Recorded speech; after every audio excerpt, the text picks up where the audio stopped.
I think we'll make a start. Good morning. Okay, so welcome. A particular welcome. Marcella, this is your first meeting as the newly appointed staff governor, so welcome. And thank you. We know each other well, don't we? So yeah. Thank you. Okay, that's good. Apologies. Julie? Yeah, I've got a few apologies. Apologies from Hilary, Babs, Sarah Colling, Michael Karim, Alan Griffith, and Patrick Clark. Right, thanks so much. Any declarations of interest? Okay, minutes of the last formal meeting. Any corrections to the minutes, please? Okay. I don't think there are any matters arising, so we can move on to item 5. If Ben is here, do we have? I'm not sure she is actually. I think it's Sarah who's doing the presentation. Let me contact her. We're probably a bit quicker on the. I think we probably are. Yeah. No, absolutely.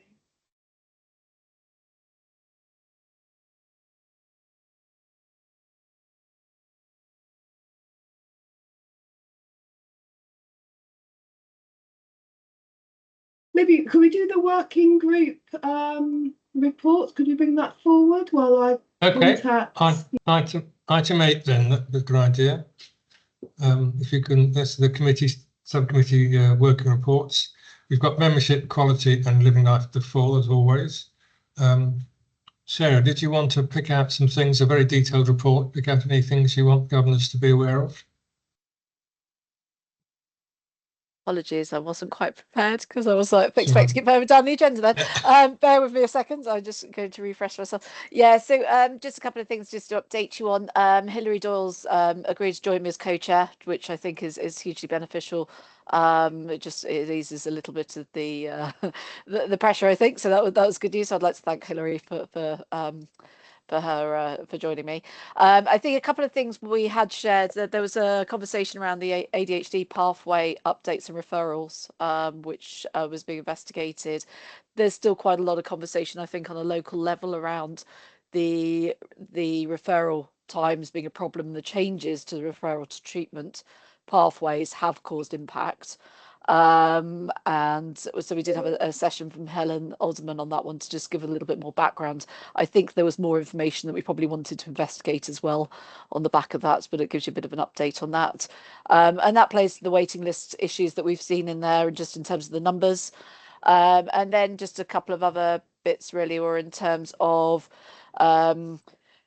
just the patient experience and complaints reports. As usual, I think Ros had probably identified a couple of areas as well, which I think we may have some questions on later on, which is really around looking also at the data in terms of, is it showing us what we think it's showing us based on the feedback we're getting on a local level.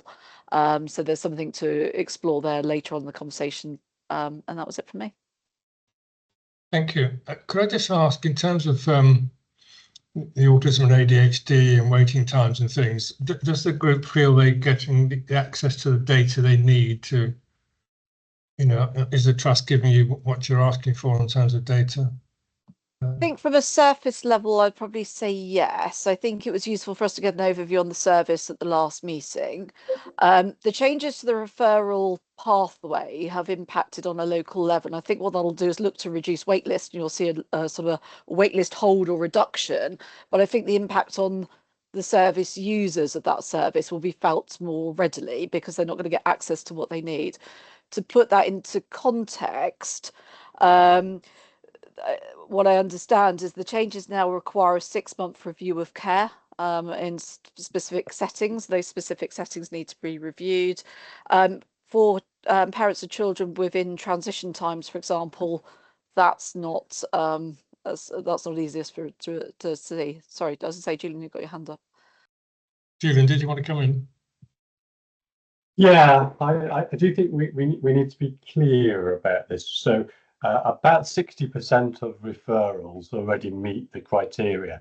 And effectively what we're saying is if someone is concerned, particularly a school, is concerned that they may have a a child with neurodiversity, you would expect reasonably for them and significant others to have started to do some supportive work around that. We have referrals when that is not the case.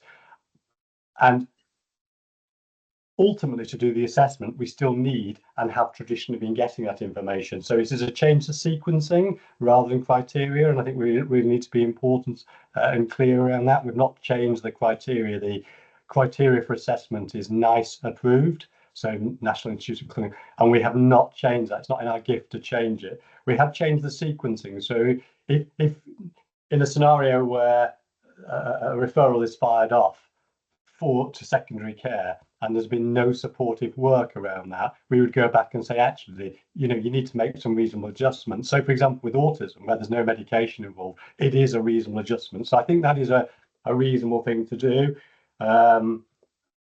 Across Berkshire, we have had different challenges, and I think partly that is because we have not perhaps communicated it as clearly as I have just done. But in other parts of Berkshire, I think it is clear and understood. The second thing is, it means that the children with the greatest need will almost certainly get prioritised, and I think that's right in terms of health inequalities. And the third thing I would say is ADHD in particular has a strong socio-economic gradient to it. And in Berkshire, we are seeing some of the highest levels of ADHD referrals in the country, which is a concern and clearly, cause for pause, Martin. The fact that we're having a higher level of ADHD referrals than my home city of Manchester, Liverpool, inner city Birmingham, surely is a, and as an organisation, the number of assessments we're doing in terms of national benchmarking is way above the national average. So I think we had to do something. What we are doing is not changing the NICE guidance, but we are changing the sequencing, and particularly for autism, where actually the ultimate intervention is reasonable adjustments. That does sound reasonable. There is always going to be a perception around this, and we obviously need to make sure we redouble our efforts around communication, but I'm comfortable with it. And just to reinforce, nationally now, this has not been prioritised as a government priority, although it's quite high profile in terms of funding. So it will be for us to try and find the best outcome, Martin, that we can. And that will mean that we are going to have to make some decisions. This one, I don't think really was too difficult because, as I say, we're still very much compliant with the guidance. But it will mean people will perceive the burden, particularly schools who are already busy with everything else, who perhaps wanted to fire off a referral first, will feel a sort of sense that they've been asked to do things. On the other hand, after the assessment, they have to do those very things anyway, and the sooner you do them, the better for the child. Thanks very much, Julian. Sarah, just on the other aspects of data, waiting lists and things, I think we provide, the trust provides, isn't it, the data to governors.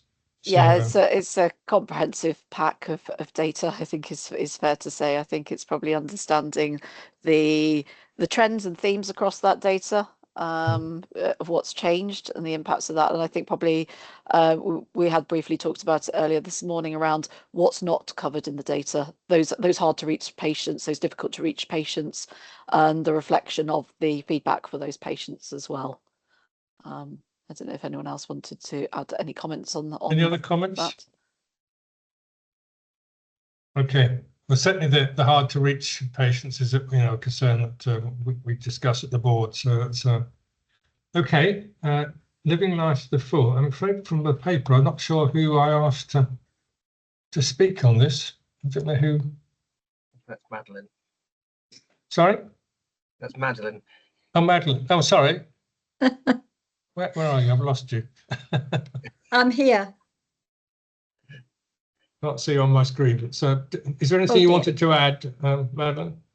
I don't think so. It's a fairly full report, and it is sort of a very specific way of offering mental health care and follow-up done jointly by social services and the healthcare staff. and it's sort of linked in with sort of community engagement to a large extent with the drop-ins that occur and how they are run and how much the follow-up, although they do regular follow-up on patients who they feel have progressed sufficiently to reintegrate with the community, having helped them to quite an extent, it is a fairly sort of free opt-in or opt-out service that goes on, and they can refer themselves back in to the service, which is very helpful. The networks that are run in associations with organisations which have links are also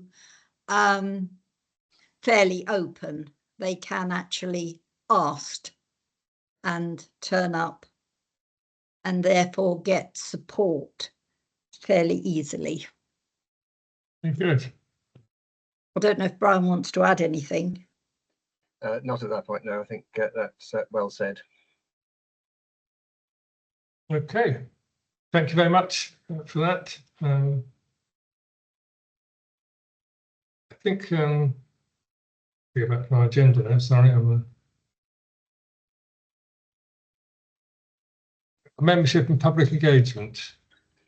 Nothing much to add there beyond the report. I'm waiting on an item and input from Cathy Saunders, and then some of us governors can look at absolutely not a membership drive, but trying to find some additional members where the category in the membership data is below the 100 level, underrepresented. Yep. So that's a work in progress that I'm hoping we can kick off fairly soon. Yeah. Thanks so much, Brian. Any comments? Okay.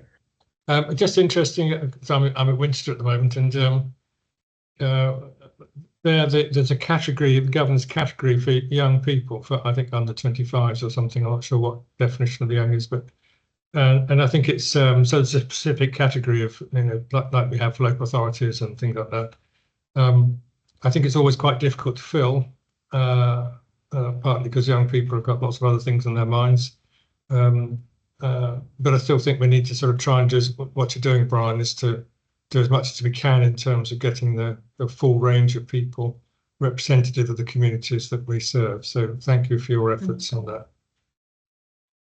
Okay, Julie, do you know if we're... Yes, Sarah's here. So welcome, Sarah. So if we can move back to item 5, Silver Cloud Direct Digital Presentation. So Sarah, wherever you are, can't see you, but over to you. Hi, Martin. Thank you. Has somebody got some slides for me?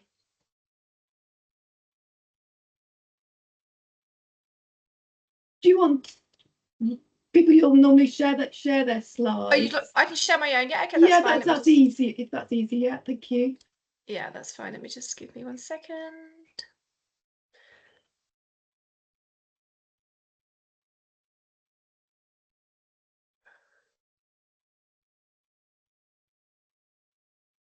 Thank you. Okay, can everyone see my screen? Yep. Yes. Yep, perfect. Yes. Thank you. Okay, so my name's Sarah Celeste and I work for Berkshire Talking Therapies as the clinical service manager for our digital pathways. And normally you would have Bernadine Blees here, who's the divisional director of mental health, but she's on leave, so asked if I could cover for her today. So I'm going to talk you through what Silver Cloud is, a bit about how we're using it, and a bit about what our plans are for the future. And I do have time at the end for questions, so please do let me know if there's anything that you want any more information about or any questions that you have. Okay, so to start off, I guess, like, what is Silver Cloud? It's something that we've been using in the Trust for quite a long time. And it's digital mental health programs for patients that is supported online. So there are a range of programs that we have. These include your mental health packages, such as depression and anxiety, But we also have some other programs which are more for kind of well-being. So we have, particularly, there's a really good sleep program. We have one on stress, and there's a money worries and an employment program as well. So there's a whole range of options that are available to support both with mental health and also well-being. And these programs are really good for our patients because they provide very flexible access to a variety of tools and information that can be supportive in each of those different areas in the program. And in terms of kind of how the programs are used, we have a variety of ways of being able to offer these across our population. So they can be used for patients that are waiting for treatment or at the end of treatment. And they can be used as part of treatment. So within Talking Therapies in particular, which is where we have the highest use of the programs at the minute, the programs are used and supported. So when you come into Talking Therapies, you would be offered various options. And if you chose Silver Cloud, you would be allocated a supporter who would give you access to the program and support you throughout the program. And the type of support that is offered depends on how it's being used. So, for example, some people might be offered the program with online reviews, online communication. Some people will be offered it with telephone, and some people might have a preference for face-to-face where the program can also be used. So the type of support depends on how the program is being offered. So in terms of a little bit of background to Silver Cloud, Talking Therapies met Silver Cloud in 2014, and they presented us a product that looked very promising, but it wasn't quite where we needed it to be. But because of the potential that the program had, we developed a partnership with them and started to collaborate to get the programs to the level that we needed them to be at. So because it was within a Talking Therapies service, we worked with them on making sure that the programs that were available were in line with the treatment that should be offered within a Talking Therapies service. So that was around kind of 2014 up to about 2015-16. And then we really had kind of a big growth on developing the products and introducing kind of more materials. So focusing more on that well-being aspect as well and helping with some development around some of those programs. We engaged in quite a big randomized control trial with Silver Cloud. So we know that in order for the programs to be able to be used more, we need to develop some evidence to help stakeholders understand that they are an effective treatment. So we did a quite big randomized control trial with them in 2018, which showed that it was really quite effective and cost effective, and it was getting good outcomes as well as good feedback. In 2022, we have started to think about kind of broader uses of Silver Cloud. So as well as using it in Talking Therapies, there might be some other places within the trust that it could be helpful. So in 2022, we started to think a little bit more broadly about the application of Silver Cloud to some of our other services. And we've been focusing on that as well as kind of keeping it going within Talking Therapies and expanding it a little bit in Talking Therapies. We're now thinking about how it can be used for other services. And particularly, we're looking at our severe mental health services. So our mix services are helping us, and our CMHT are working with us to think about how Silver Cloud could be used for their patients and their population. And that has involved, again, going back to kind of some of the original phases that we did with Silver Cloud, which is around developing the right products, making sure that the programs are right for that group that we could be expanding into.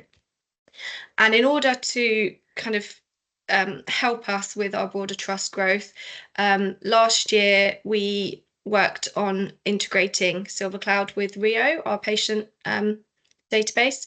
So we now have an integration where Silver Cloud can talk to Rio, and this is in order to help us to support our staff to be able to use Silver Cloud, but without having to have access to multiple different platforms. We're trying to do it through the one platform that they use the most. So that was a really significant piece of work that our digital transformation team worked on last year, and is now live and is having some really good outcomes.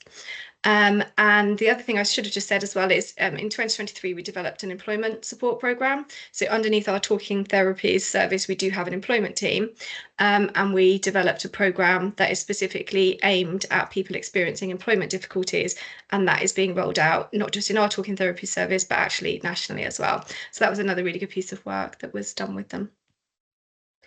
And I thought it'd just be helpful to share a bit about kind of what we know about Silver Cloud, why we think it's good, why we want to grow the use of it. So I've just got a bit of data to share on kind of what we've already know about the programme, and further evaluation that we might want to do in the future. So just to say, we've had, I think, so we've had over 67,000 invites sent through Silver Cloud to our patients, and of that we've had nearly 52,000 accounts created. So on our platforms we have nearly 52,000 people who are using the support, and the recovery, so the outcome data, we can only really talk about Talking Therapies at the moment because that's where we've had the biggest use. But within Talking Therapies specifically, we have a 65% average recovery rate, which is higher than the national average for Talking Therapies services, and it's one of our top performing interventions within Talking Therapies. So the people that go on it have a very high likelihood of getting better. And then just to show you kind of patient activity on the programme. So sorry, I just need to, I've got something in my browser to move it. Oh, sorry. So we have an average number of logins there. So this is how many times people log in per episode, and it shows you for how long. So over 3 hours of time is spent with the patient actually engaging with the Silver Cloud programme. And the reviews at the bottom is when we have online reviews, that's on average how many reviews a patient will have while they're using the package. This graph just shows you that we have between 9 and 11,000 logins every single month. So people are continually going into the programme and accessing the materials and the support that are available within it.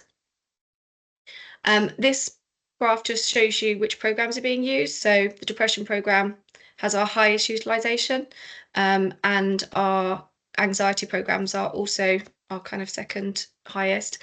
And then we have some of the wellbeing packages. So our stress one is very popular, our resilience programme is very good, and also our self-management toolkit, which is one of our newest programmes, and is quite generic around kind of goal setting and supporting people to manage their difficulties.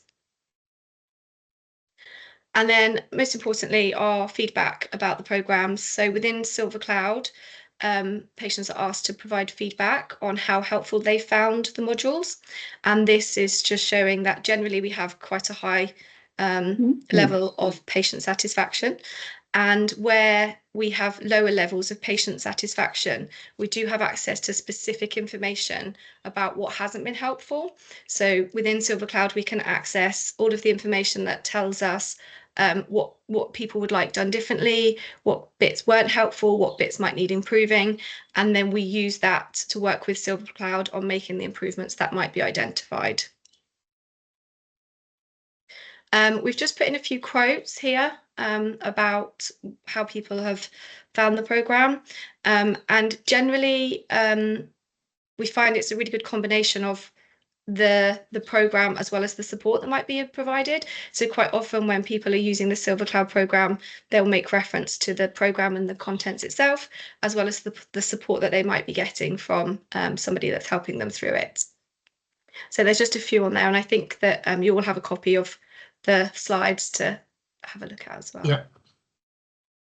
And then these are just some of the learnings. So kind of the things that patients tell us that they are taking from the programme. So people find it quite relatable. People find it helpful to record and write down their thoughts and feelings. They find that it's helpful in terms of the techniques that are available. So it's kind of a combination of what the programme contains and the actual process of completing the program itself.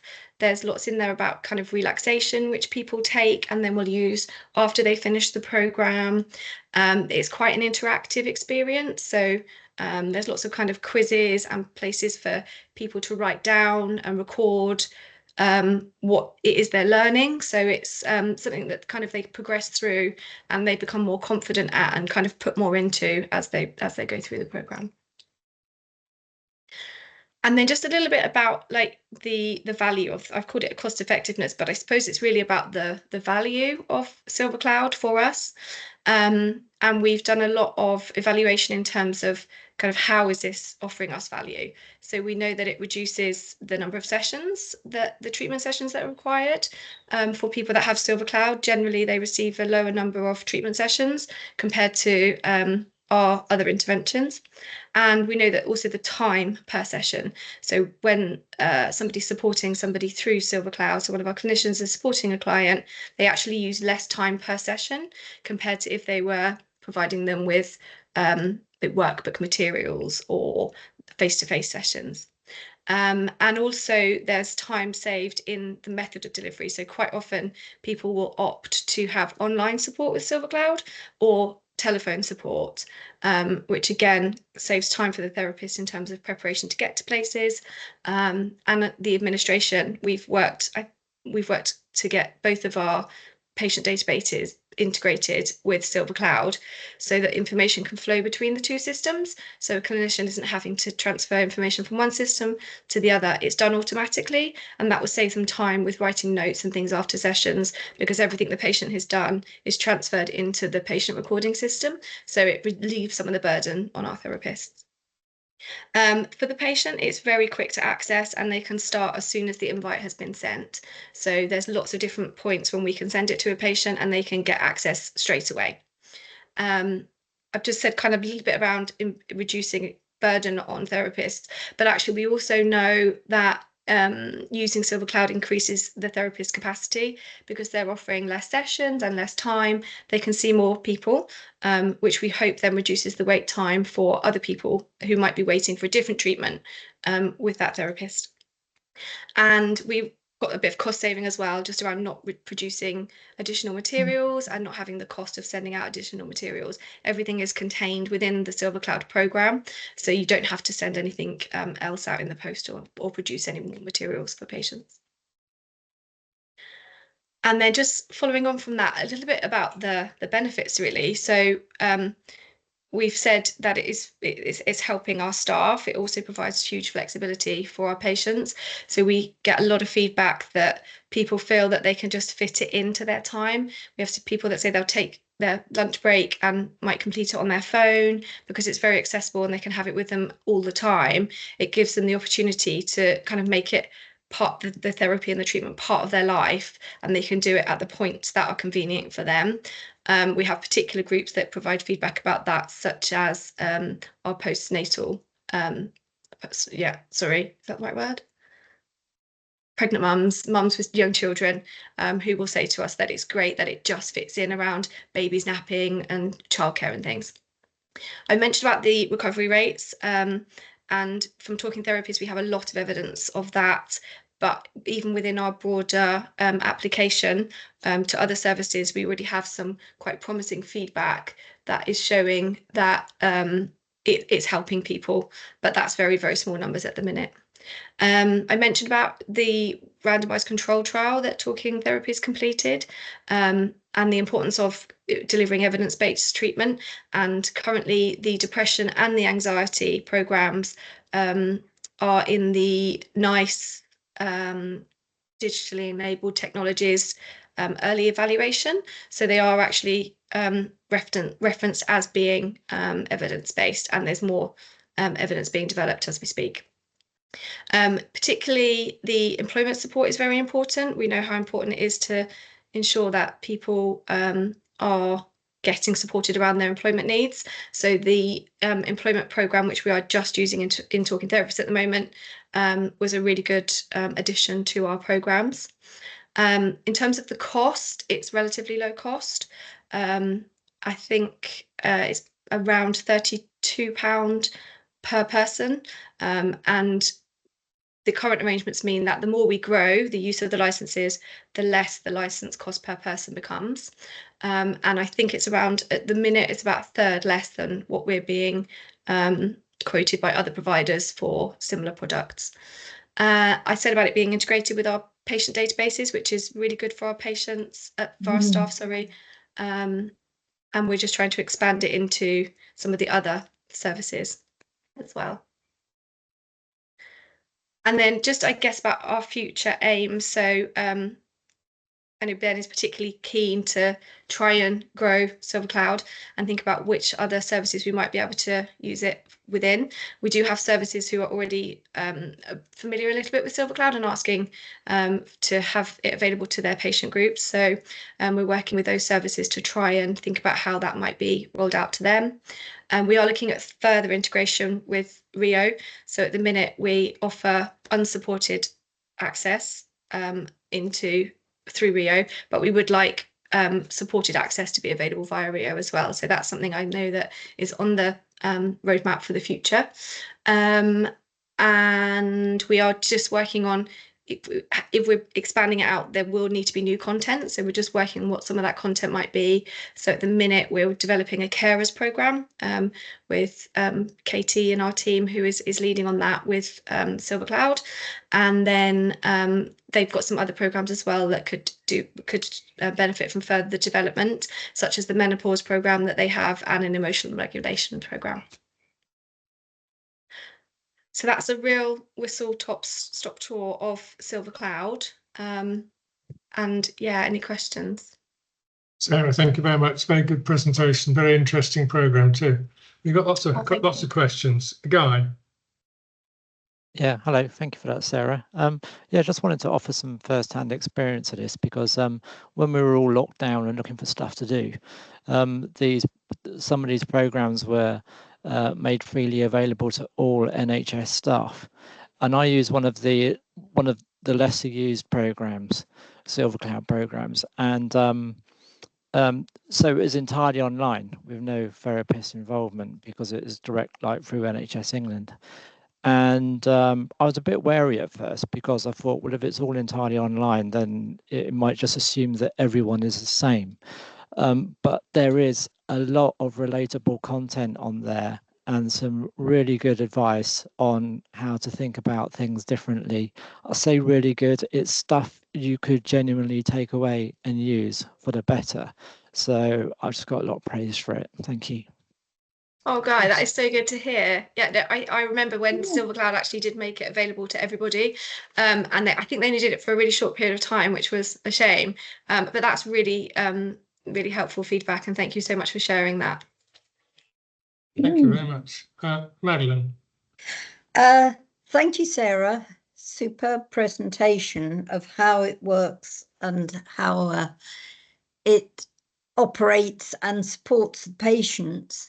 The thing that went through my mind is at the moment it appears that it has to be a patient of Talking Therapies to be given access to this. Is this in fact the case, or are there other areas where it could be offered as a support to patients? Yeah, thank you. So Talking Therapies has the highest amount of Silver Cloud at the minute because it was where we kind of built it and developed it, but we are trying to roll it out to other services. So we are working with our mix service and our CMHT service to see how it could be used, but that does require quite a lot more development. But we also want to think about how we could use it with some of our other partners. So, you know, is there ways we could work with GPs to help GPs to give patients quick access to it? So all of those things are on our map. It's just going to take some time to get there, but it's an exciting opportunity to be able to offer it at a very wide level to support Berkshire patients. Yes, well, thank you for that, and good luck with the thank you. Extension. Thanks, Madeline. Anne. Hi, thank you, Sarah. My question was even raised up with Madeline. I was going to ask how can people access it? Because it looks like they have to go through talking therapists and then you can give them access to the Silver Cloud. Is there any other forms, but you've answered it, looking into having access through the GPs and other services? How about the patients who don't feel, who have mental health and they're not willing in the position they can reach out to anyone? How can we support them? Oh. It's a really good question. Oh. Yeah. I think it is about us developing our partnerships. So not just even about GPs, but actually working with our voluntary sectors and other kind of stakeholders to access our sort of hard to reach groups, and thinking about how we could make this available much more broadly. But I think it's a little bit further down the line before we're confident and able to take on that challenge. But I completely agree. We do want to make it much more accessible for the whole of our population. Yeah, because it will just make it easier for those who are not willing to pick that call. Yeah. And if you think of mental health, it's a challenging one. Some people are in the very dark end where they're not feeling even to pick up the call. Yeah. And how we can make them access the service without having to go to the process of calling someone.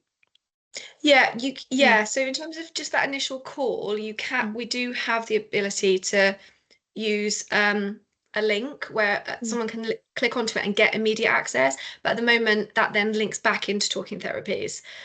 So we've got the kind of the beginning bit, and it's just about working out, if we wanted to make that more accessible and more widely available, how we manage that back end of that to make sure that they are getting the right support they need. So yeah, all of this is sort of up there. We're just not quite there yet. Thank you. But thank you. It's a Thanks, really Sam. important point. Yeah. Thank you. Sarah? Hi, Sarah. Thank you very much for the presentation. A question for me, just in terms of the demographics of the users that are on here and how that therefore correlates to making sure we've got population coverage across all of Berkshire. How does that work in terms of translation services, etc., that sits there, so we can make sure we are getting to all those, hard to reach patients that we talk about? Yeah, I'd sort of really thought about this prior to Corinne's Day, and I think this is an area that needs a lot of development. So at the minute, we're trying to get Silver Cloud to the people who it's right for quickly, and use it for the people that would get the most benefit from it, to then kind of try and give some of the time saved to the people who might need that extra resource. And we do need to really think about, how do we access those harder to reach groups? How do we make it more accessible in terms of languages and things? And again, it's kind of in the mix and it needs to be prioritized, but I just don't have an answer to that quite yet. I mean, it's a very good point, isn't it? That It is. Probably many of the people who actually would benefit a lot from this are the ones who can't get access because of language or whatever. So I know we've got lots of things to do, but I think I and the governors, I think, would be very pleased if we can have that up there as a priority, and maybe with with it sort of very technologically based, that maybe some of the stuff is easier than we think. I don't know, but yeah, and it needs to be available in other languages as well. It needs to be accessible for lots of populations, neurodivergents, older adults. We need to make sure that it is tailored to meet a variety of different needs, and that is something that we have got high up on Silver Cloud's agenda in terms of making those things available for us. Great, Sarah, thanks so much. John Welland. Hopefully you can hear me, because I had technical problems earlier. Yeah, we can hear you, John. That's great. Sarah's question was very good. Mine is probably not nearly as good, but what I'm concerned about is, as you expand out, involving more, if you like, satellite providers, how are you ensuring the security? Sorry. Could you just explain? Sorry, could I get you to explain that again? Sorry, just to make sure I understand. John, let me just have a go. I think John was concerned about the security of the data of users. So we only use one platform. We only use one Silver Cloud. There's only one kind of flow of data. I'm sorry, I'm not sure. Julian's going to answer the question. Oh, go on, Julian. So I've got a question as well, but yeah, it's a great question, isn't it? That there is, you know, we're using an external provider or the one we've worked with for a long time. So Mark Davidson, who's obviously head of IM&T, part of the process is to look at the accreditation of those organisations. So that's part of the selection process, ongoing relationship. We have to make sure they have acceptable levels of data security in the same way as that we do.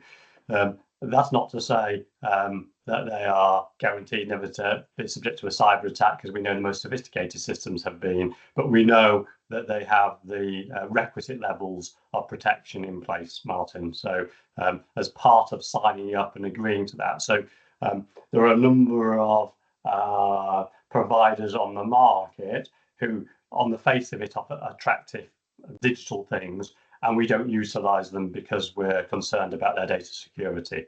So we do make it is a conscious decision in terms of that procurement sort of piece.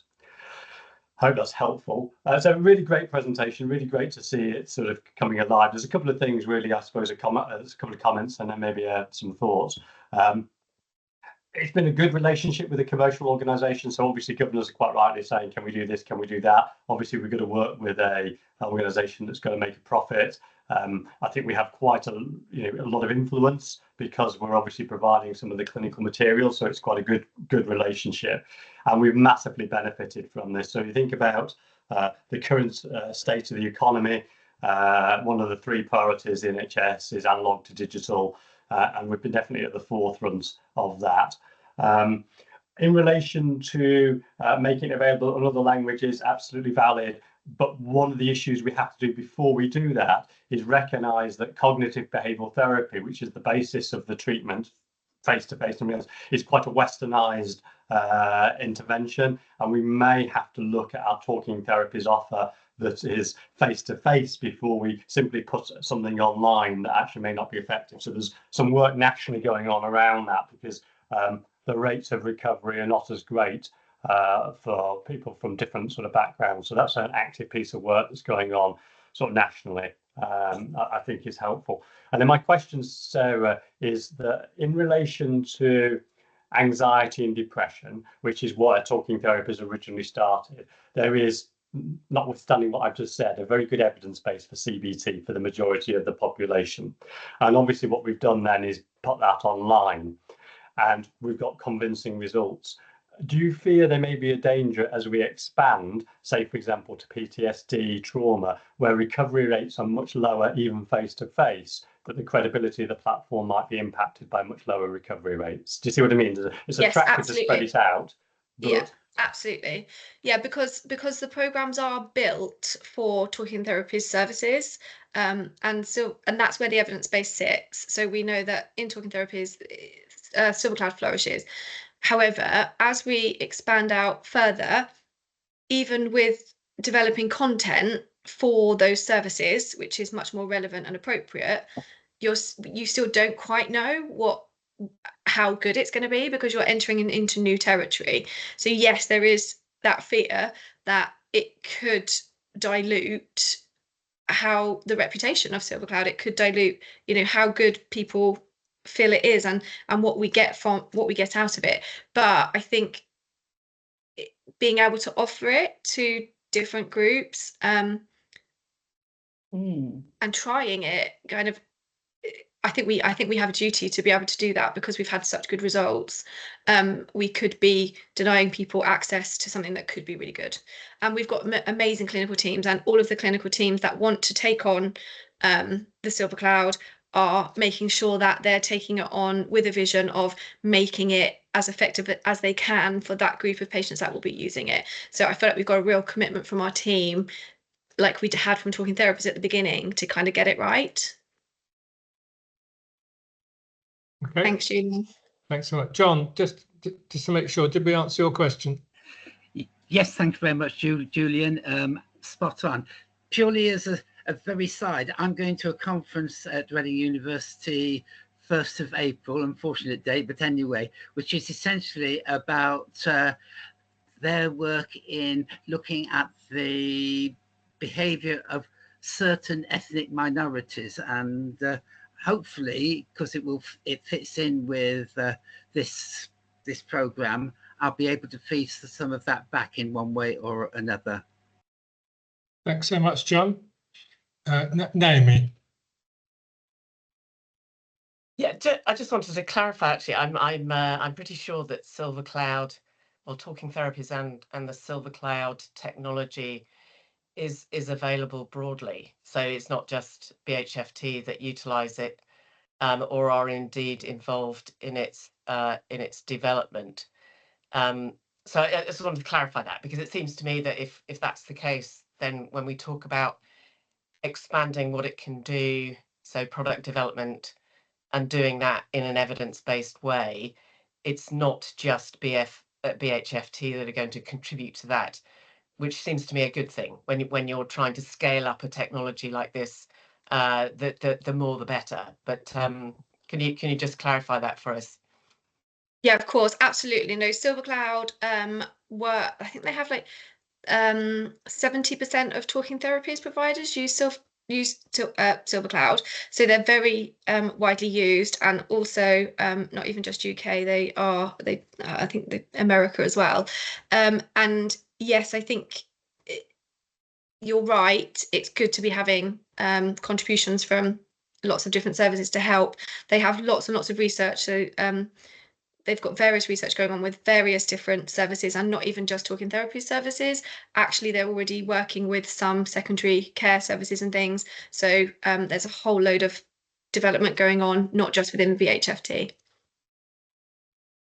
Thanks so much. And last one, I think, Ian. Yeah, hi. So one of the key benefits of this kind of approach is that you put the patient in control of their own management. And clearly, any sustainable recovery really relies on the patient managing themselves, because obviously no system can manage all patients for the rest of their lives. So I mean, it's always great to have these kind of techniques because of that. So in terms of reuse following what might be declared as their recovery, do you facilitate that? Are you seeing that? How often do people come back? Maybe it's days or months later, for a top up. And one other just quick comment in terms of expanding I mean, clearly you're not expanding providers, you're just expanding access, which is great. But when you're expanding it to a new area, for sake of argument, let's say you thought ADHD might be a target because self-management of that would obviously be beneficial. You may think about giving it a different name until you've got it working properly, so you don't have that reputational damage. But anyway, going back to the question, what about sort of post-recovery reuse? Yeah. Ian, thank you. That's really helpful, and I really like the point about calling it something else or referring to it differently whilst you're growing it. No, that's really helpful. In terms of follow-up, yes, we do have follow-up. So we have within Talking Therapies, we have a 3-month follow-up, and then if required, further follow-ups after that, where you will be checking in on progress and seeing if people need anything in addition. But the patient also has access to the programme for 12 months. So even once they're considered to be better, they can continue to use the programme for up to 12 months afterwards. And we know that people do use it because if there's ever a problem with their account, they come back to us and say, I'm trying to get in, I want to access all my materials, and I'm having problems. So we do know people continue to access. And when we speak to them about their reviews, they will continue to tell us which bits of the programme they're using and which bits are still helpful. So why is that limited to 12 months? Kind of like, crudely, why isn't it forever? It's a really good question. License cost. Yeah. License cost. Right. Yeah. Okay. And also people do got to make their money, haven't they? It's a commercial entity. No. Well, no, fine, but that's that's a clear perhaps unfortunate but true answer. Yeah. Yeah, and also like really as well, like if people are still struggling, we would want them to come back and get a bit of a top up as well to make sure, you know, it might be that they need a little bit more than Silver Cloud if they're still struggling. So it's important to make sure that they do have access back into services if they need to. So you, in other words, what obviously license cost is a significant issue, but you're also saying that wanting to understand their need to come back and in case they need additional management or support is another reason for putting an end date on it. Yeah, and people's difficulties change, don't they, over time as well? So it might be that, you know, they had depression, maybe now they've got anxiety. So perhaps it's about helping to identify that things are different and something different might be more helpful. So yeah, I guess that's another reason as well. Okay, thank you. I think we need to move on, but Sarah, thank you very much. Most interesting topic, as you can tell from all the questions. Really good work, and my thanks to you and your colleagues. So thank you very much indeed. We'll let you go. Thank you for having me. Thank you. Thank you. Okay, well, I think that was a really interesting session. We're still on the digital theme. Mark Davison's here somewhere. I saw him. Yes, Mark, I can see you. Presentation on digital strategy. We've got, I think, 30 minutes allocated, Mark. I want to make sure there's plenty of time for questions, if that's all right, if you can. Yeah, sure. If you can fit it. Thank you very much. We'll try to whistle through it. Good morning, everybody. For those people who don't know me, my name is Mark Davison. I'm the CIO for the Trust, so I have the responsibility for everything digital across the organisation. And I think you just had the fun bit from Sarah, really, a kind of deep dive into what our clinicians do with some of our digital tools. But this is more let's look at the overall strategy and plan. We agreed the last digital strategy back in 2021, so just after COVID. And when setting that vision, we kind of thought principally about two things, both in terms of our internal staff and our clinicians, and of course our patients. But what we thought, we didn't think, what we decided to deliver our strategy through is three key objectives, which was optimizing how we work, empowering our patients, and enabling our people. So that's really about seeing and treating more patients and improving the quality of care we deliver, improving patients' access to care and supporting them to manage their own health, and also making sure that we build a digitally ready workforce. So this is from back in 2021. So we're in about year 4 of a 5-year plan. Do you want to take questions as we go, Martin, or do you want to do them at the end? I think probably do it at the end, if that's right, Yeah. Mark. But just Yeah, sure. So if I just overall summary, big high level stuff. We've had some amazing successes, I think, over the last 3 years, and culminating as in this year being ranked as the most digitally mature trust in the country. That's unfortunately as measured by NHS England. So if you looked at us on an international digital healthcare scale, we're about 5 out of 7 in terms of capability. But only held back by one thing, which is our medicines management and lack of digitisation in the UK to be able to deliver some very, very basic things. So we'll come on to that if we need to. But just generally, it's a real good news story for BHFT. The amount of digital use that's being made within the organisation is substantial. We're able to not only assist ourselves, but assist other providers. We've managed to do all of that within our forecast expenditure, and in actual fact, if you tried to do an inflation adjustment, you'd see in real terms we're spending less on digital than we used to. We're actually spending roughly the same, but in very different ways. As ever with a big program of change that we had, there are a few what I call duds that we explored. So there's an element of when you're exploring new technologies, particularly in healthcare, the ability to fail and fail fast. And we've had some fun with patient chatbots that don't quite work. Not quite sure of the audience, but personally speaking, I'm not a great fan of chatbots. But we do have one at the moment that is a new one that came in at the end of this 2024, looking at patient experience, and that's actually going really well. I think it's found its real niche use for when chatbots are useful. I think we've had some difficulties in that meds management space because of the lack of maturity in the market in the UK. We have a safe medicines management arrangement. We have new contractual arrangements in place from September this year, which will give us the basics of what we need, but we're continuing to work really hard and explore that market and try to get a bit of market development to deliver those elements of medicines management that we desperately need. I think there's been a few attempts at social prescribing. We've now landed on probably the right one, a product called Elemental, which is again integrated with our EPR. So despite a bit of a faltering start in that space, I think we're now ready to take off both with social prescribing and with patient access to their own records. I think the other thing that the NHS really hasn't taken off on yet is social media health behaviour nudging. That's a mouthful, if ever I heard one. But that is really about being able to take population-based data and, because we've got all the patient contact details, send preemptive messaging for health and lifestyle behaviour changes. And there's a real nuanced way of doing that in this day and age across the whole gambit of our lifestyles, but it hasn't really taken off in health yet. So I think we were a bit ambitious to think that we would be tackling that in this particular round. But there have been new opportunities for artificial intelligence, which we've been exploring, and quite a few of our key projects are still in progress. So it's, as I say, we're in year 4, we've not completed yet.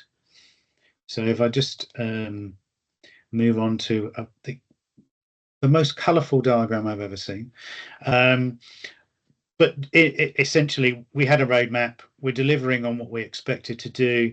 Some of the low lights are 3 projects delayed, one which is now actually going ahead, which is the secure research environment. So this is taking all of our medical records, making them available for clinical research in a safe way, a very safe way, and doing that in a national envelope.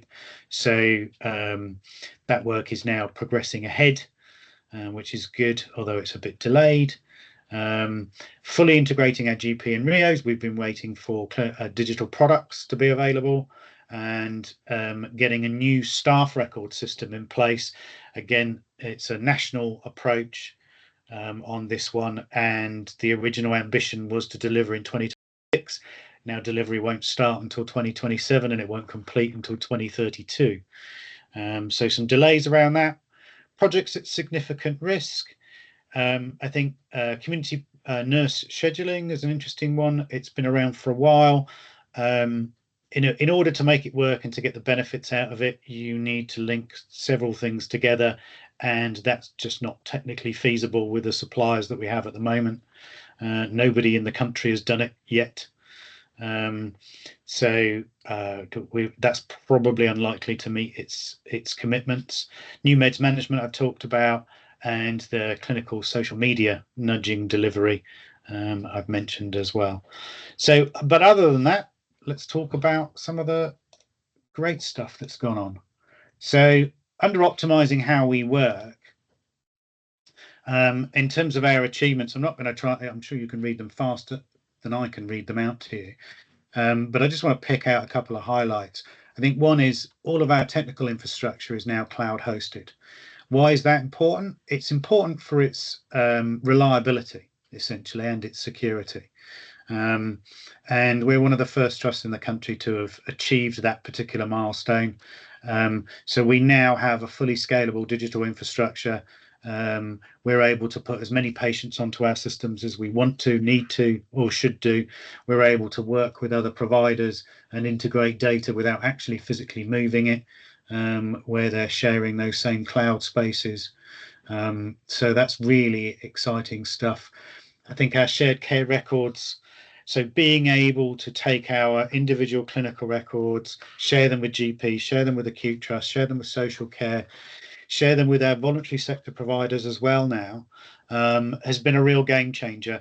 And they're now used more than 1 million times a year. They're being accessed. And if you think back to the prior to digitization of that, what would have happened is if I wanted to know something about this patient from their GP, if I phoned them, that's time on my side and time on theirs. Let's call it 10 minutes ago. Times 1 million transactions. That is a substantial workforce saving for the NHS as a whole, not just for BHFT. For us, if you're interested, about 20,000 patient accesses a month. So around about 250,000 a year, which is quite phenomenal, really. We've delivered a digital marketplace for our voluntary sector partners. And what does that mean? Well, if you look at the number of retailers and sellers that are on Amazon and eBay and platforms like that, we now have the ability to support our voluntary sector services in the same way. So we provide that digital platform for them to operate on and integrate with our care packages, which really helps how we do things. We've automated, it doesn't sound like a lot, does it? 51 processes, but 200,000 transactions a year is the way to look at it. We've taken it out of needing manual effort by BHFT staff to being done by software robots. And that work is continuing as well. I think one of the most exciting things that we do in this space is integration with other care partners, and where we're now moving things like birth notifications and maternity documentation out of the acute settings and directly into our community services. At that time in people's lives makes such a huge difference that the continuity of care is there when they change care settings, and being able to move that information digitally massively supports that effort. There's still a bunch of things in progress. I won't dwell on them. The biggest one really in terms of opportunity is probably assistive artificial intelligence that we're starting to work on at the moment.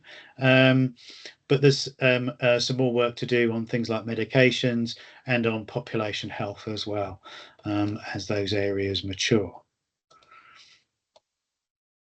So on empowering our patients, we set ourselves 3 tasks, and our achievements in this area feel quite numerical. And there's always a way of spinning these things, but I think it's important to understand that 50% of our patients now use some kind of digital portal in their care.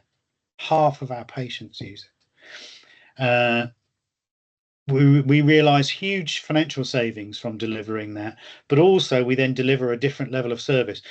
Appointment letters in BHFT do not arrive 2 weeks or 2 days after your appointment was due. That's not something many trusts in the country can say. So that's a substantial improvement. When we deal with online consultations, we're still putting out 3,000 live consultations, whether that's telephone or video calls, every single month. We're able to deliver remote monitoring to start to patients in our frailty wards. There's roughly 55 beds in there, and that's about making sure that people aren't in hospital unnecessarily, but they are monitored and looked after. So we're able to do that remotely now, and we're starting to get into, I think people were talking in the SilverCloud space around self-referral and about trying to stay connected with things. So we're moving into self-referral in other spaces as well, including MSK, podiatry, and we're now delivering that to over 5,000 patients every year.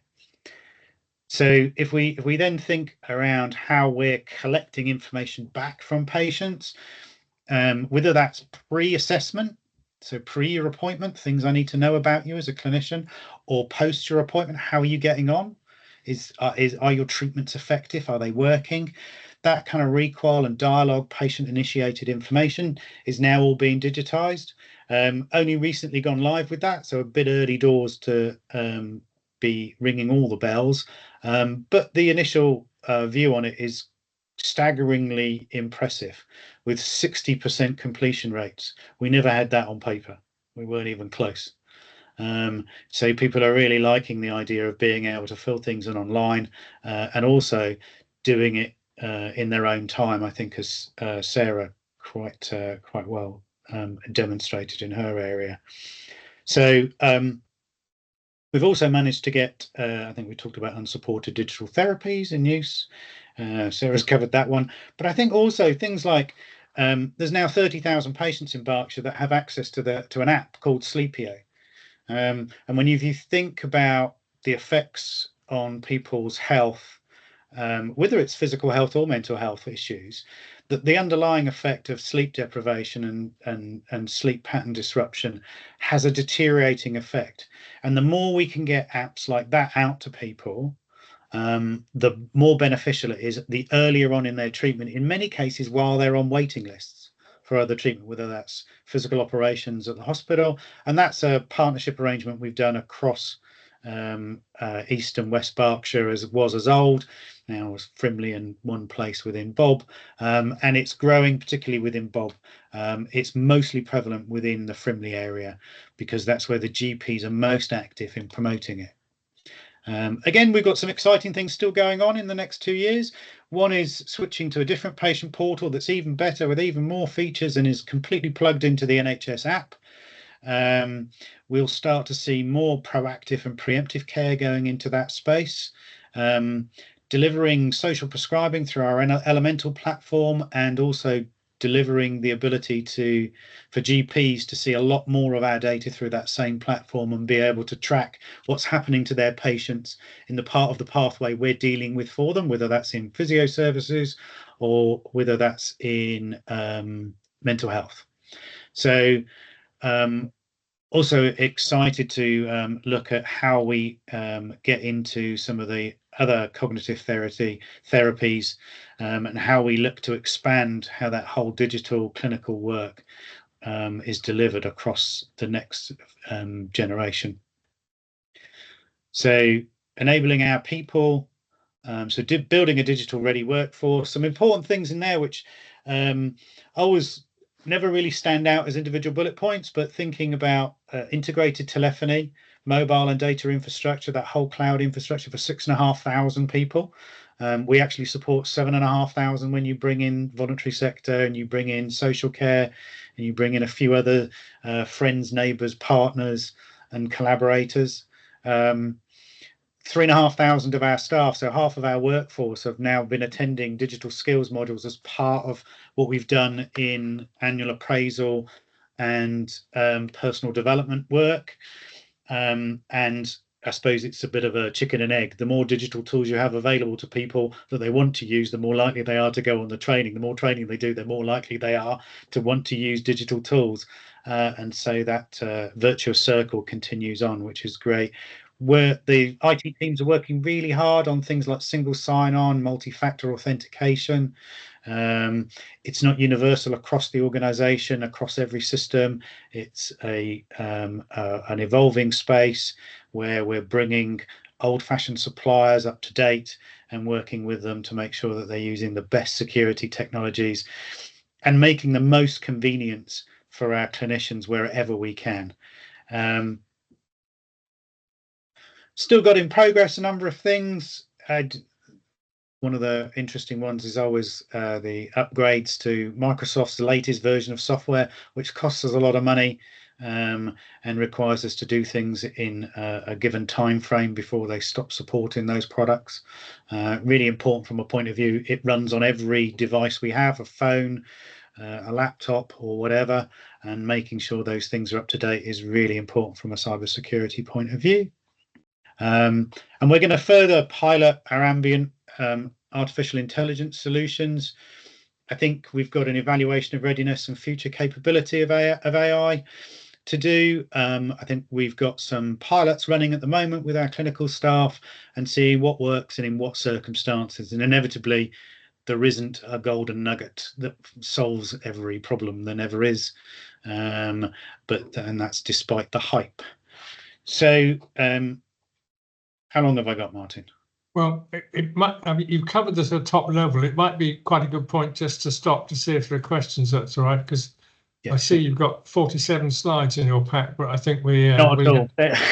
Okay, I was getting nervous. I think I've got two more. Could we just stop here, because you've done the three big themes, you've done the achievements and what you're doing, and get some questions and feedback from governors. I think that'd be helpful, and that'll no doubt, bring out issues that we can talk more about. So, governors, questions or comments? Baldiv. Yeah, thanks for that. Very interesting. over both the presentations.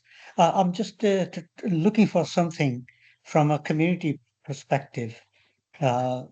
Is that how does this link with the primary care side? Because I think what I keep coming across in my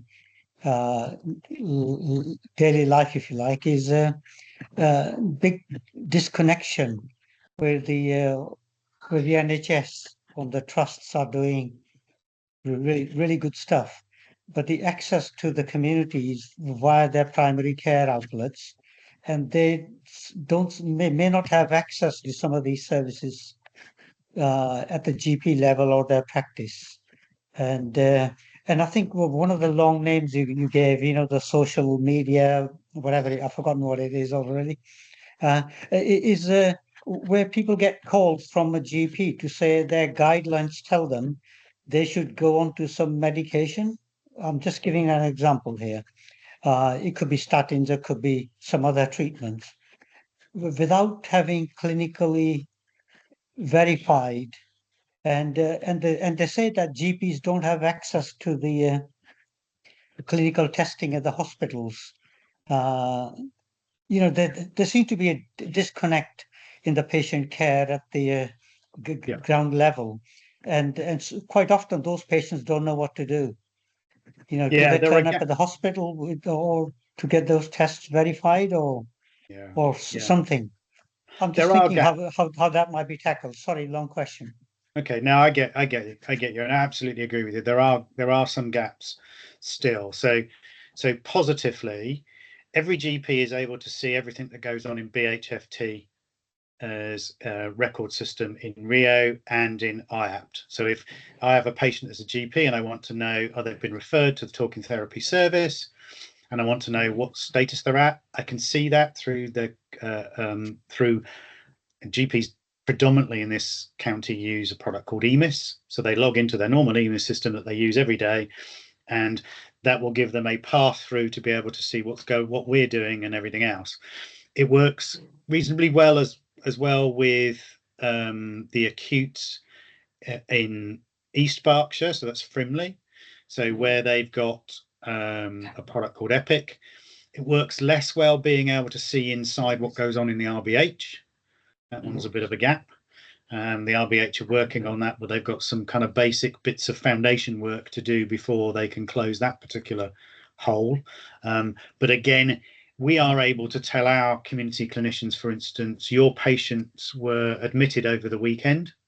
So we're able to do that and then feed that through Rio and be able to see, or if a community nurse comes back from, say, a bank holiday weekend, or just maybe even 3 well-deserved days off annual leave, she'll be able to catch up with her patient list load.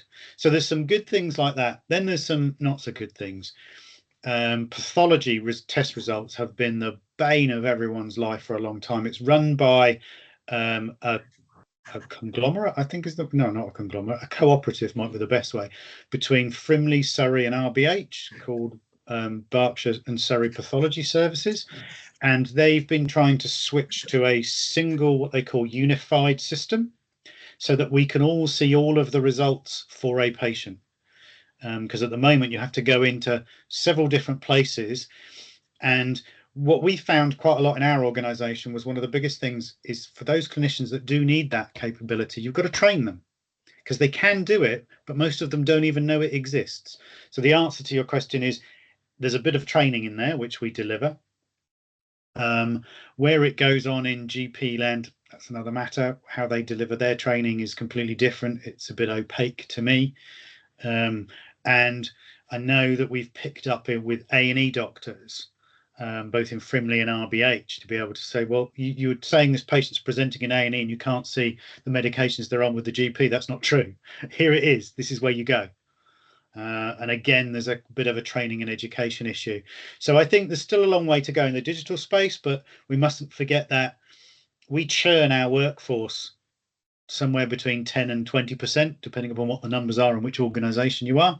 And you've got to keep training people, because many people, particularly coming from outside Berkshire, many clinicians won't be used to having these tools because they don't exist elsewhere. So I think it's really important that we keep up on that training piece and keep educating our workforce, or we'll just have a lot of very useful digital things that aren't used, which would be really bad. Thank you very much, Mark. Any Thank other you. questions? Yeah. Okay. In which case, thank you very much, Mark. Thanks so much indeed. Good luck, and I hope I get beyond the point of knowing how to switch the computer on and off, which is about my level of skill. But no doubt I should go on some training. Mark, thanks so much indeed. If you could unshare, that would be really great. Thanks, Phil. Yeah, we'll do. We've got now just item 7, election report from Julie formally, but it's, did you want to say it formally, Julie? No, it's just to formally welcome Marcelo, which you've already done. Indeed, so very welcome to see Marcelo indeed. Okay, so if we go on to item 9, executive reports, patient experience. Is Liz here or? I've just texted Liz. Can we do the performance report first? Okay, performance report. Any, it's is it in the pack? Yeah, Guy's got a question. Sorry, Guy, yeah. Yeah, thank you. It's quite a pedantic point, but it's only because we value what's been put together for us and because we care. On page 102, staff turnover, there's a threshold of 10%. I see that the turnover is actually more than that, but it's coloured in green. I think it's just a formatting error. So it just sort of makes it look better than it is. No, I think the target is by March 25. And I think we're on the trajectory. I think that's what it's showing, Guy, I think, isn't it? Does it say target of 10% by March 2025? It does say that. Oh, okay, thank you. That's right. So at the moment, if you look at how it's come down, we're following our trajectory to get there. Will we get there, Guy? I think it's going to be nip and tuck. I think we might end up being like 10.5%, and then definitely someone like yourself will say, well, that's red, but I'll sort of take it as a ready green, I think, maybe. We'll see. Thank you. Thanks, Guy.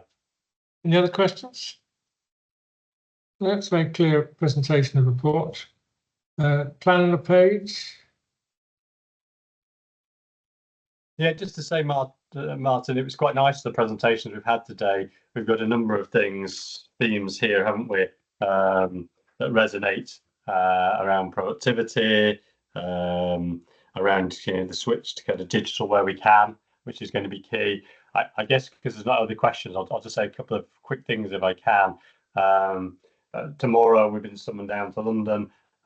You may have read in the newspapers, for those people not so close to the NHS, it has been in the news that pretty much NHS England has been pretty much dismantled at the top.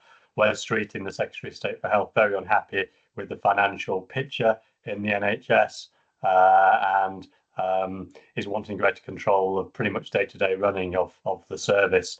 And it's going to be pretty clear that deficits are not going to be allowed and that tough decisions. So Wes is saying he's going to back tough decisions, and they include things like extending waiting times, potentially looking at services of low value, closing them, and they've backed a number of things, obviously, in their manifesto. That's the big one, probably elective waiting times for hips, knees, those types of stuff, is clear getting money, and other things that are important are not going to get money.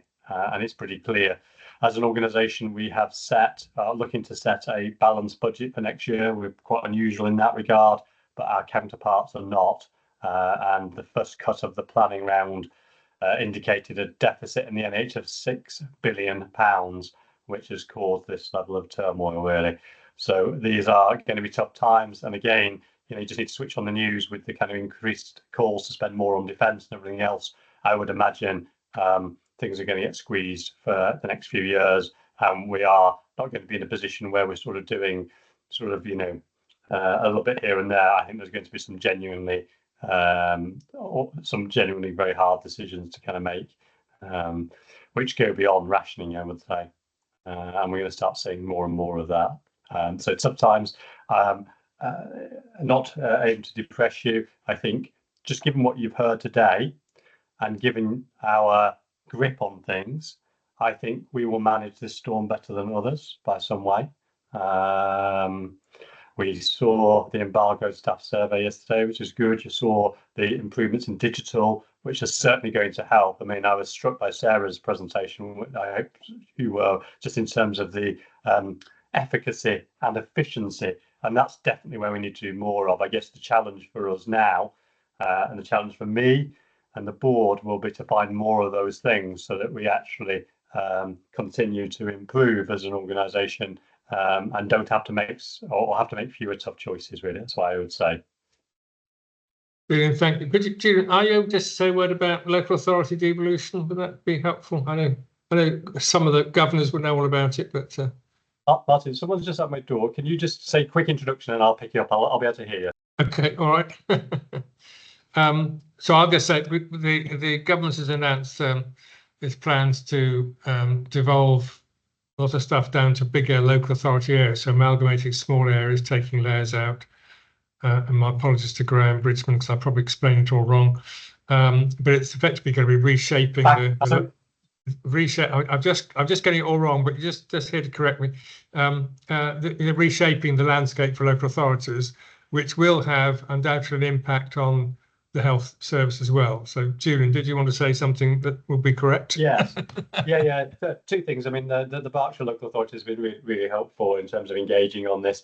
There are two things at play in terms of local authority devolution and changes, really. The first is a desire to see the removal of what's called two-tier authorities. So county councils such as Surrey and Hampshire around us are called two-tier authorities. There's a county council, there's districts. They're going to remove that and become a unitary authority. The 6 Berkshires are unitary authorities, I think have been since 1998 when Berkshire was dissolved. So they are unitary authorities in the sense that they are responsible for everything.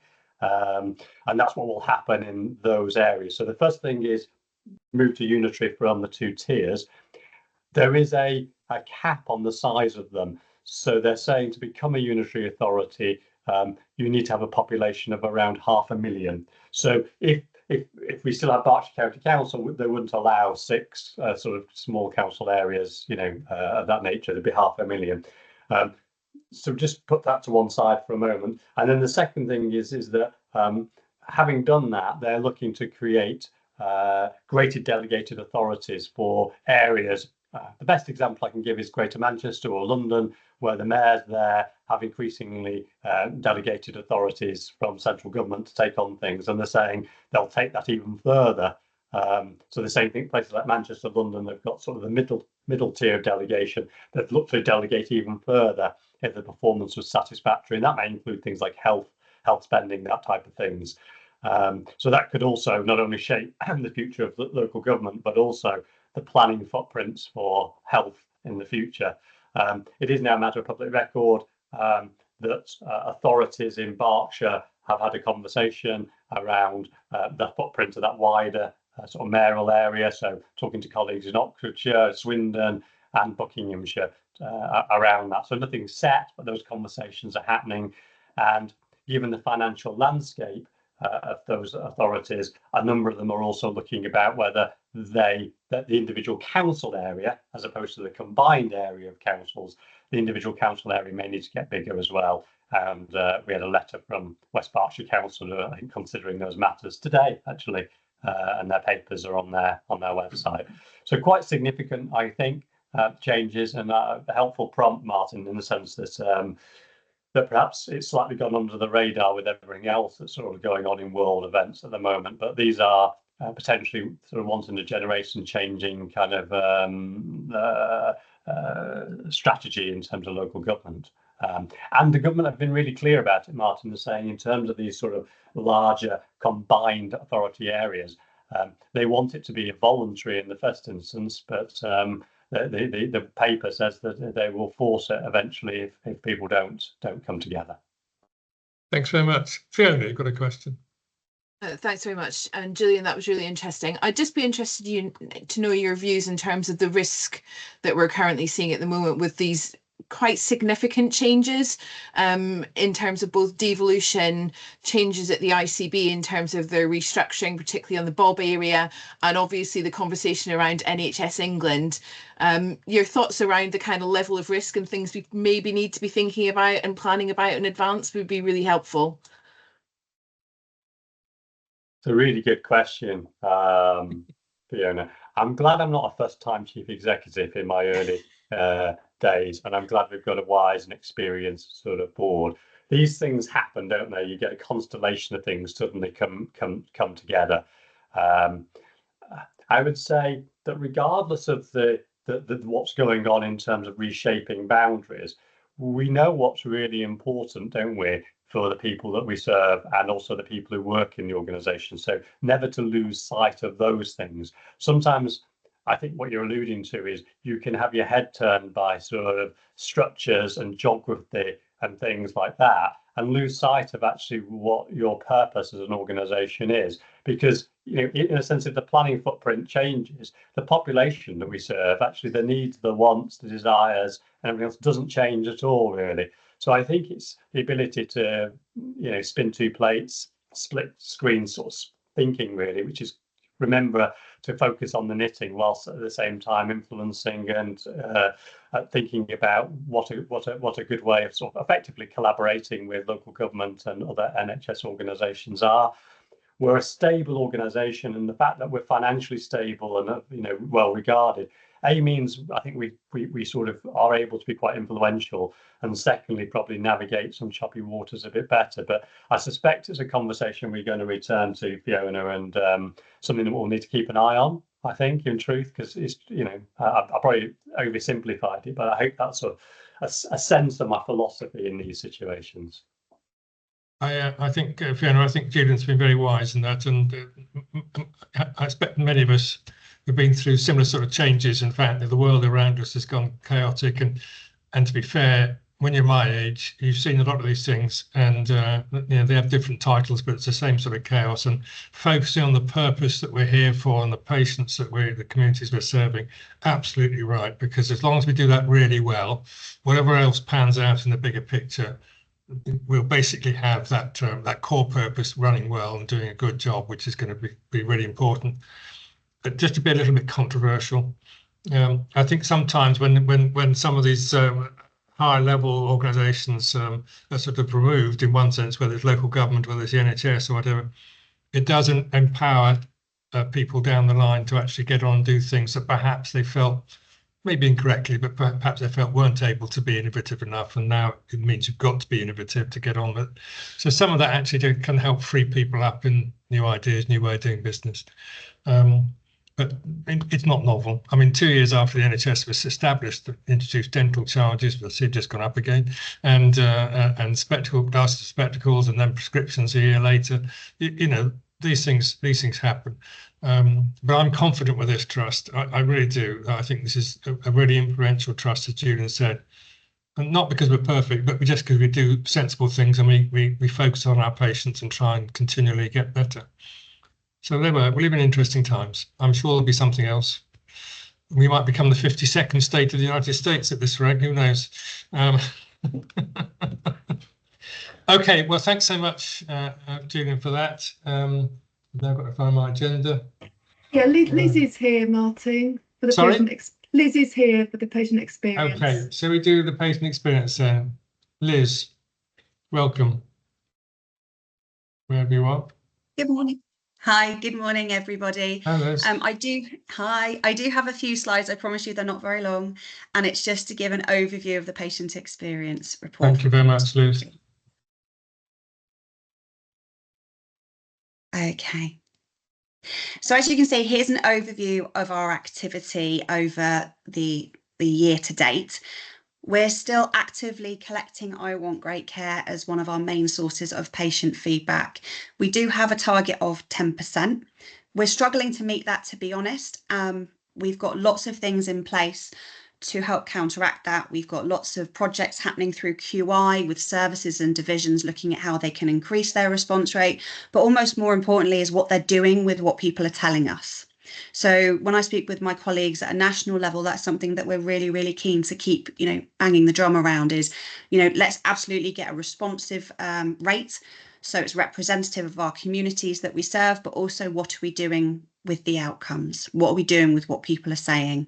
So there's an awful lot of attention around that at the moment.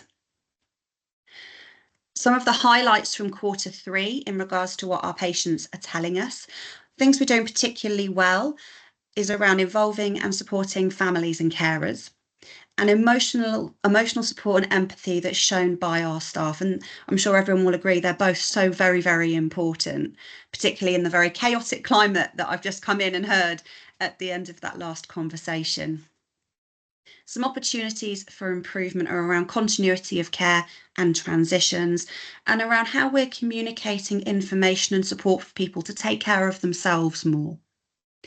As an aside, at the Governor Quality Assurance Group, a query was raised specifically around crisis service, because we know that the crisis service collect really good patient feedback and they act on that. And the challenge back to us was, well, what about the people we're not hearing from? Which I think is a really, really good challenge. So at the next Governor Quality Assurance Group, we have the service coming along to talk about how they're reaching out to patients who maybe are particularly unwell, or just choosing not to engage with us and not to answer the I Want Great Care survey, because we appreciate that for some people that's not enough. They want more of a conversation. In regards to complaints and PALs, as you will have seen from the report, 46% of the complaints that we closed in Q3 were either partly or fully upheld, and that's a reduction in comparison with the previous 2 quarters this financial year. Prospect Park Hospital saw the highest increase. What I would say, though, the caveat is multiple complaints were from the same person who's particularly unwell at the moment. The CQC have an early resolution process, which is designed to provide people who are detained under the Mental Health Act with a much quicker person-centred response, although I like to think our responses are all very person-centred. And so this kind of sits outside of the complaints process. So the CQC will contact us, say, we've got a concern, please, can you have a look at this now? We've had one of those complaints received during the quarter. And the Parliamentary and Health Service Ombudsman, PHSO, have contacted us about 2 potential new cases. And so what we do in those is we give them a copy of our complaint file. They will then go away, get some medical advice or whichever service speciality is involved, and come back to us with any queries before they take to full investigation. Quite often, they're not taken forward. People ask us for our complaint file, and then once they've done their research, they say, there's no case here to answer further. We've also been contacted about the opportunity to resolve a concern locally that's gone to the Ombudsman. So again, a bit like with the CQC, they're promoting us resolving things earlier rather than going through a formal CQC or Ombudsman process. And PALS, so we had 705 contacts for the Patient Advice and Liaison Service. Majority of those were signposting inquiries. However, we're still getting a very high number, as you can see there, 338 contacts that are nothing to do with us as an organisation. This is an ongoing piece of work. Our main contributor is the Royal Berks, because if you type in PALS, NHS and Berkshire, you get us, because we're top of Google. So we're working really, really closely with our colleagues at the RBH to make sure that we're being consistent around our signposting and our posters, for example. Some other activities. So what else have we been up to? So we had a lived experience workforce programme away day, and I'm really pleased to say that we now have 33 posts, with another 3 currently going through recruitment. And these are posts within services and divisions, and they're titled lived experience posts. So you may hear the term peer support worker, for example, or you may hear lived experience practitioner. And this is around us supporting people to be part of our substantive workforce who are bringing their lived experience as a direct factor into the work that they're doing.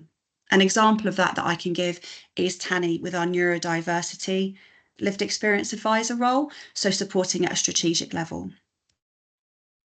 15 steps, so they are well underway. I carried out 5 visits myself last week across the St Mark's Hospital site, which went really well.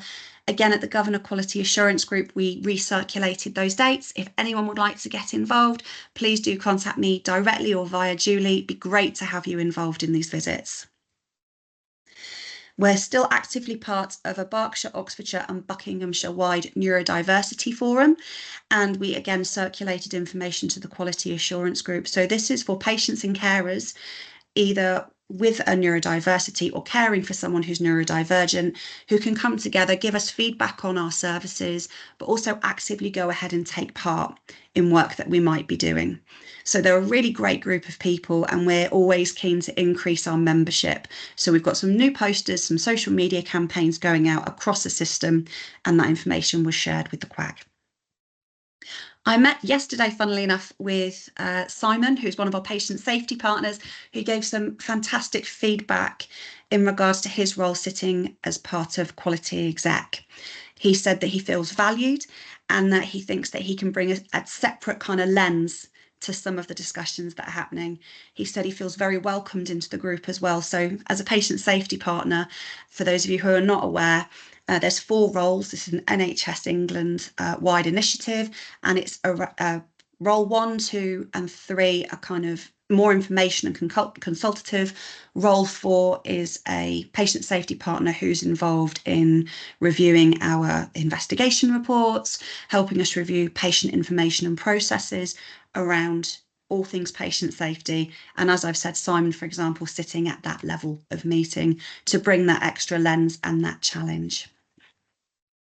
We've got a meeting today to talk about co-production. So there's lots of conversations happening in this sphere at the moment about how we're going to be setting our direction, giving clarity to staff and enabling services to do authentic co-production. And lastly, the National Patient Experience Framework was published last month. So the last one was published a good 5-6 years ago. And this is a very, very, very large spreadsheet. I'm not going to lie, and it's a lot of work to do to fill it in, but it is a self-assessment around how we feel we're doing around patient experience. And our plans around that are to bring in colleagues from VCSE, Healthwatch and our lived experience workforce to help us do this, so we can see where we're at now and where we want to be. Thank you. That's a whistle-stop tour of patient experience in the last 3 months. Happy to take any questions now, or if you'd like to send them afterwards, happy to respond. Excellent. Excellent. This is always very clear.